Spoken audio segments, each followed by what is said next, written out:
Bonjour tout le monde, bienvenue dans la cuisine de la gourmandise de Joujou. Hey, regarde-moi ça. Est-ce que vous savez c'est quoi? Moi j'aime bien ça, commencer comme ça, avec un petit quiz. Qui se rappelle, à moins que vous continuez à manger, si pour ceux qui sont à l'extérieur d'Haïti, je sais que les gens d'Haïti là, peut-être ils en mangent continuellement, je sais pas.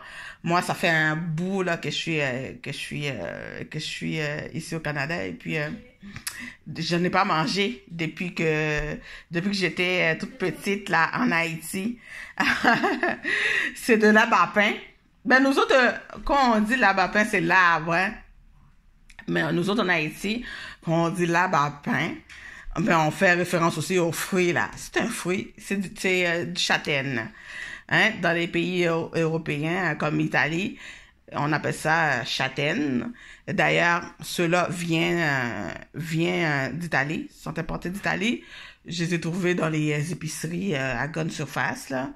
Et puis c'est du châtaigne qui vient c'est un fruit qui vient de l'arbre châtaignier qu'on appelle de l'arbre à pain. Mais ce que je savais pas, il disait aussi de l'arbre à saucisse.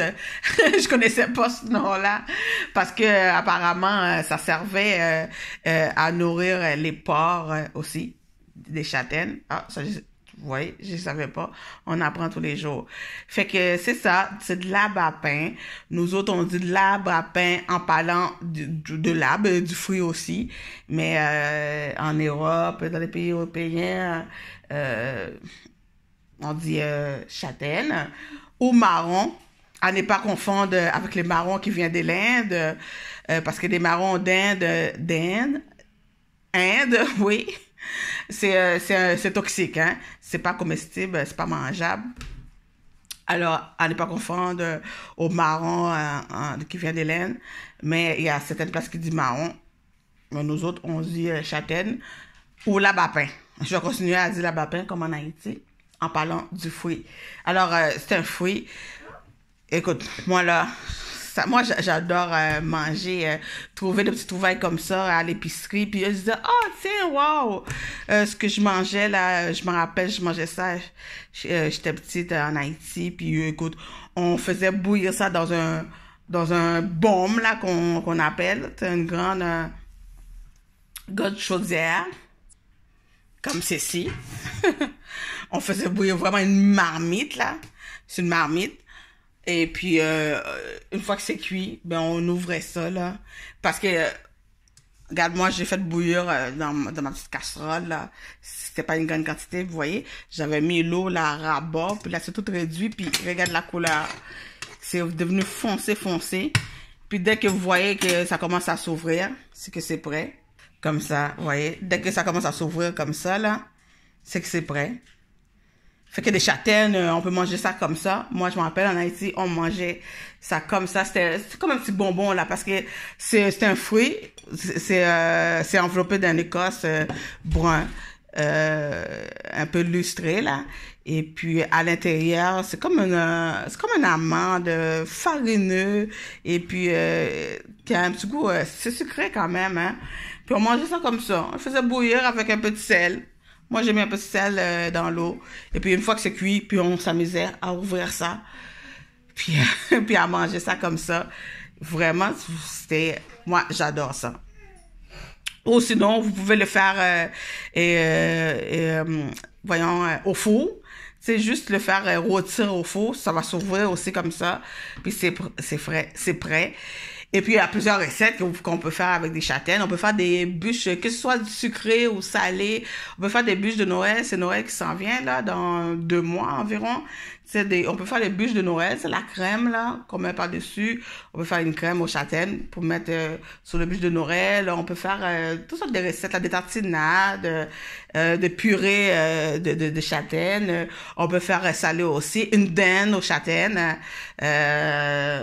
Vraiment de tout, ou une bonne salade, quelques salades Boston, quelques châtaignes avec, on pouvait mettre du poulet, hein, et puis une bonne petite vinaigrette, avec ça.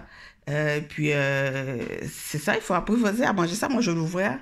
Je vais ouvrir 2, 3. Voilà, j'en ai ouvert quelques-uns. Et ça, c'est comme ça. C'est comme des petits graines d'amandes, mais c'est farineux. C'est très nutritif, hein. Vraiment, c'est ça qui, ça donne une sensation de rassasier assez vite quand on commence à manger ça.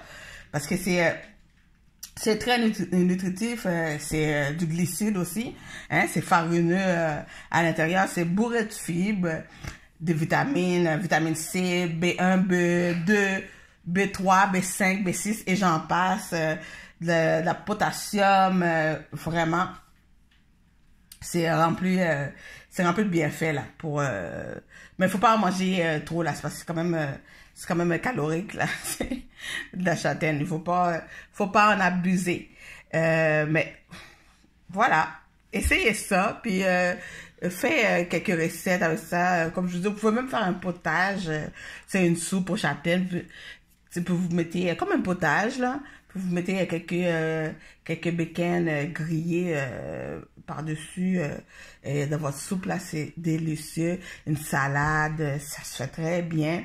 Et puis ou dans les viandes, dans les volailles, poulet, la dinde, faut faire une dinde aux châtaignes et des desserts, des crèmes, des desserts à n'en plus finir.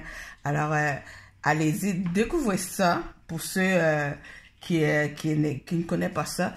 Et puis pour d'autres qui savent c'est quoi, puis ça fait longtemps qu'ils n'avaient pas mangé, allez réessayer-le. Moi, ça me rend un peu de joie, de petits bonheurs de la vie de tous les jours. Là. Juste manger quelque chose comme ça, vous voyez, c'est tout simple, mais ça nous rappelle des souvenirs, ça nous rappelle des bons moments. On était petits, puis on prenait, vous voyez, c'est ça, les sangs, on ouvre ça, puis ça c'est la peau. Et puis ça c'est les autres là. Ça, c'est ceux-là que j'ai ouvert, puis on ouvre ça, puis on mange. Puis, écoute, entre boys, là, et c'est ça, avec une bière, en écoutant un match, là, quelconque. Et puis, je vous dis, à bientôt. Bye bye. Pour d'autres découvertes ou pour d'autres recettes avec les gourmandises de Jojo. Et puis, abonnez-vous. Merci. Bye bye.